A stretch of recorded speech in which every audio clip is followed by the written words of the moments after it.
পাকিস্তান সফলভাবে পরীক্ষামূলকভাবে নিক্ষেপ করেছে তাদের নতুন দেশীয়ভাবে নির্মিত অ্যান্টি-শিপ ব্যালিস্টিক মিসাইল SMASH। প্রথমবারের মতো সমুদ্রভিত্তিক প্ল্যাটফর্ম থেকে ছোড়া এই ক্ষেপণাস্ত্রটি ম্যাক 8 গতিসম্পন্ন, অর্থাৎ শব্দের তুলনায় 8 গুণ দ্রুত। এটি কোয়াজি ব্যালিস্টিক ও হাইপারসনিক প্রযুক্তিতে তৈরি, যা মাঝ উড়ানের দিক পরিবর্তন করতে সক্ষম এবং শত্রুপক্ষের যে কোনো নৌযান লক্ষ্য করে আঘাত হানতে পারে।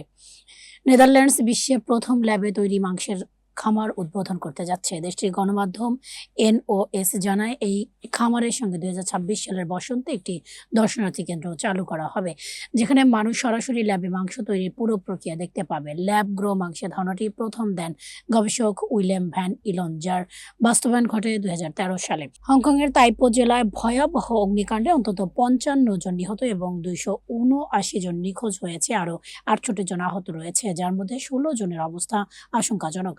ভবনগুলোতে চলমান সংস্কার কাজে ব্যবহৃত বাঁশের মাচা ও ফোম ইনসুলেশনের কারণে আগুন দ্রুত ছড়িয়ে পড়ে এবং অল্প সময়ে এক ভবন থেকে আরেক ভবনে ছড়িয়ে যায়। পুলিশ ইতিমধ্যে 2 জন ম্যানেজার ও একজন ইঞ্জিনিয়ারকে ম্যানসোলাইটার অভিযোগে গ্রেফতার করেছে। হংকং কর্তৃপক্ষ লেভেল 5 ফায়ার অ্যালার্ম জারি করেছে, যা গত 17 বছরে প্রথম। স্থানীয় বাসিন্দাদের সরিয়ে নেওয়া হয়েছে এবং জরুরি আশ্রয় কেন্দ্র খোলা হয়েছে। আগুন নিয়ন্ত্রণে দমকল বাহিনী এখনও লড়াই করছে। নিহত ও নিখোঁজের সংখ্যা আরও বাড়তে পারে। ইরান চীনের চন্দ্র কর্মসূচি চাং-ই-8 মিশনে যোগ দিয়ে চাঁদের বৈদ্যুতিক সম্ভাবনা পরিমাপের জন্য একটি বিশেষ যন্ত্র সরবরাহ করা হয়েছে। এর মাধ্যমে দেশটির আনুষ্ঠানিকভাবে international lunar research station ILRS এ অন্তর্ভুক্ত হলো। চাং-ই-8 মিশন চাঁদের পৃষ্ঠে বৈজ্ঞানিক পরীক্ষা-নিরীক্ষা ও প্রযুক্তি যাচাইয়ের জন্য পরিকল্পিত। ইরানের এই অংশগ্রহণ দেশটির বিজ্ঞান ও আন্তর্জাতিক মহাকাশ সহযোগিতায় অবস্থান আরও শক্তিশালী করবে। কাতারের দোহায় কাতার ন্যাশনাল কনভেনশন সেন্টারে শুরু হয়েছে বিশ্ব শিক্ষা সম্মেলন, যেখানে মূল প্রতিপাদ্য AI এর দ্রুত অগ্রগতির যুগে শিক্ষাকে মানবিক মূল্যবোধ ও নৈতিকতার ভিত্তিতে গড়ে তোলা। কাতার ফাউন্ডেশনের চেয়ারপারসন উদ্বোধনী বক্তব্যে বলেন, প্রযুক্তি যত দ্রুত এগোক না কেন, শিক্ষা যদি মানবিকতা থেকে সরে যায় তবে তা সমাজের জন্য বিপজ্জনক হবে। Humanity two human values at the heart of education থিমের এই সম্মেলনে 100টিরও বেশি দেশের শিক্ষাবিদ ও নীতি নির্ধারকরা অংশ নিচ্ছেন। বিশ্ববিদ্যালয়গুলো কিভাবে AI-কে পাঠ্যক্রমে যুক্ত করেছে সেই বিষয়ে নতুন গবেষণা উপস্থাপন করা হয়েছে। সম্মেলনের বার্তা ছিল, প্রযুক্তি শিক্ষা চালিত করবে না, বরং শিক্ষা প্রযুক্তিকে মানব কল্যাণে ব্যবহার করবে। অস্ট্রেলিয়ার সরকার ইরানের ইসলামিক বিপ্লবী গার্ড IRGC-কে সন্ত্রাসের সহায়ক রাষ্ট্রীয় সংগঠন হিসেবে তালিকাভুক্ত করেছে। বিবৃতিতে বলা হয়, IRGC-কে সমর্থন, সহযোগিতা বা অর্থায়ন এখন থেকে অস্ট্রেলিয়ার জাতীয় নিরাপত্তার জন্য গুরুতর হুমকি হিসেবে বিবেচিত হবে। নতুন বিধানে এ ধরনের সহযোগিতার সর্বোচ্চ শাস্তি 25 বছর কারাদণ্ড নির্ধারণ করা হয়েছে। ওয়াশিংটন ডিসিতে 2 জন ন্যাশনাল গার্ড সদস্য গুলিবিদ্ধ হওয়ার ঘটনার পর প্রেসিডেন্ট ডোনাল্ড ট্রাম্প ঘোষণা করেছেন যে আফগান নাগরিকদের অভিবাসন সংক্রান্ত সব ধরনের আবেদন ও প্রক্রিয়া অনির্দিষ্টকালের জন্য স্থগিত থাকবে। তিনি আফগানিস্তানকে পৃথিবীর নরক হিসেবে উল্লেখ করে বলেন, দেশের নিরাপত্তার স্বার্থে পূর্বের অভিবাসীদেরও পুনরায় যাচাই করা হবে।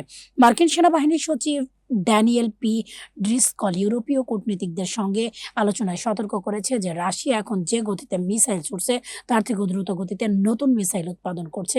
এর ফলে একটি বিপুল অস্ত্রভান্ডার তৈরি হচ্ছে, যা ইউক্রেন সহ ইউরোপের অন্যান্য দেশের জন্য বাড়তি হুমকি হয়ে উঠতে পারে। তিনি এই সতর্কবার্তাকে ট্রাম্প প্রশাসনের শান্তি পরিকল্পনা এগিয়ে নেওয়ার অংশ হিসেবে উল্লেখ করেন। চীনের প্রতিরক্ষা মন্ত্রণালয় সতর্ক করে জানিয়েছেন, তাইওয়ান ইস্যুতে জাপান হস্তক্ষেপ করলে কষ্টকর চরম মূল্য দিতে হবে। জাপান সম্প্রতি তাইওয়ানের মাত্র 110 কিলোমিটার দূরে ইয়োনাগুনি দ্বীপের মধ্য রেঞ্জ ক্ষেপণাস্ত্র মোতায়েনের ঘোষণা দেওয়ার পরেই এই প্রতিক্রিয়া জানায় বেইজিং। যুক্তরাষ্ট্রের সতর্কতার ভিত্তিতে ফ্লাইট বাতিল করায় 6টি আন্তর্জাতিক এয়ারলাইন্সের অপারেটিং রাইটস বাতিল করেছে ভেনেজুয়েলা। এয়ারলাইন্সগুলো হলো Iberia, TAP, Avianca, LATAM, Colombia, Turkish airlines এবং গোল। ভেনেজুয়েলার অভিযোগ করেছে এসব এয়ারলাইন যুক্তরাষ্ট্রের রাষ্ট্রীয় সন্ত্রাসবাদ নীতির সঙ্গে সমন্বয় করে ফ্লাইট বন্ধ করেছে, যা তাদের সার্বভৌমত্বের উপর হস্তক্ষেপ করে। ইউরোপীয় ইউনিয়নের সর্বোচ্চ আদালত রায় দিয়েছে, EU এর যে কোনো দেশ সমলিঙ্গ বিবাহ বৈধ হলে অন্য সব সদস্য রাষ্ট্রকে সেই বিবাহকে স্বীকৃতি দিতে হবে। পোল্যান্ড, জার্মানিতে বিবাহ করা 2 পুলিশ নাগরিকের বিবাহ নিবন্ধনে অস্বীকৃতি জানিয়ে আইন ভঙ্গ করেছে বলে আদালত রায় দেয়। তবে এই রায় কোনো দেশকে নিজ দেশে সমলিঙ্গ বিবাহ বৈধ করতে বাধ্য করে না। ডেনমার্ক তাদের পররাষ্ট্র মন্ত্রণালয় নাইট ওয়াচ নামের একটি নতুন টিম গঠন করেছে, যার কাজ হলো রাতের সময় মার্কিন প্রেসিডেন্ট ডোনাল্ড ট্রাম্পের বক্তব্য, ঘোষণা ও কর্মকাণ্ড তৎক্ষণাৎ পর্যবেক্ষণ করা। সন্ধ্যা ৫টা থেকে নজরদারি চালিয়ে পরদিন সকালে সরকারকে বিস্তারিত ব্রিফিং দেবে এই টিম। ডেনমার্ক জানায়, আন্তর্জাতিক পরিস্থিতি দ্রুত পরিবর্তন মোকাবেলায় এটি তাদের প্রস্তুত রাখতে সহায়তা করবে। রাশিয়ার ক্রমবর্ধমান হাইব্রিড হামলার জবাবে ইইউ ন্যাটো এখন সক্রিয় প্রতিরোধ কৌশল গ্রহণের দিকে এগোচ্ছে। ড্রোন অনুপ্রবেশ, জিপিএস জ্যামিং এবং গোয়েন্দা তৎপরতা বৃদ্ধির কারণে প্রয়োজন হলে রাশিয়ার বিরুদ্ধে যৌথ সাইবার হামলা চালানোর বিষয়টি আলোচনায় এসেছে। পাশাপাশি যেকোনো হামলা বা উস্কানির ক্ষেত্রে দ্রুত রাশিয়াকে দায়ী করে যৌথ বিবৃতি দেওয়ার পরিকল্পনাও রয়েছে। রাশিয়ার সীমান্তের কাছাকাছি অপ্রত্যাশিত সামরিক মহড়ার ধারণাও বিবেচনায় এসেছে। যদিও ইউরোপীয় দেশগুলোর সরাসরি যুদ্ধে যেতে চায় না, তবে তারা জানায় নিরন্তর উস্কানি আর সহ্য করা হবে না।